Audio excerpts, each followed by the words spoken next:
Good morning, everyone. This is the news for Wednesday, June 25th. House Minority Leader Hakeem Jeffries says the Trump administration has several questions to answer regarding the U.S. airstrikes on Iran. The New York Democrat asked during a news conference why intelligence and military leaders postponed Tuesday's classified briefing for lawmakers. What are they running away from? Why was this briefing, which is already days late, postponed? He said Americans need a full understanding of the truth. He wondered aloud if Iran's nuclear program had been obliterated, a word the Trump administration has used to describe the effectiveness of last weekend's airstrikes. Jeffries says there are reason to believe that was, quote, a blatant misrepresentation made by Trump to the American people. Pope Leo XIV says he is deeply saddened by a terrorist attack on a church in Damascus, Syria, that killed 25 people and wounded 63.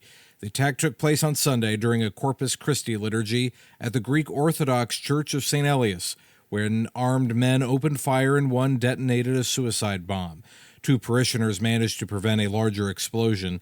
In a message released yesterday, the Pope offered prayers for the victims and their families and called for peace, healing, and solidarity in the wake of Syria's deadliest church attack in recent years. The NTSB blames Boeing and the FAA for a mid-air blowout on an Alaskan Airlines flight last year. No one was injured when a door plug panel blew out of the 737 MAX shortly after takeoff in January 2024. NTSB Chair Jennifer Hamady says the accident should never have happened. Problems were identified in numerous Boeing internal audits across production lines, employee speak-up reports, quality alerts, and regulatory compliance issues. The plane took off from Portland, Oregon, and returned to make an emergency landing. The NTSB says multiple systematic failures led to the accident, but investigators still don't know who forgot to replace 4 bolts back in the door plug. And U.S. Attorney General Pam Bondi has confirmed that the Department of Justice is actively investigating the case of the DC-5. That's the 5 aborted babies whose remains were recovered from a Washington, D.C. abortion clinic and then found in the home of an activist in 2022.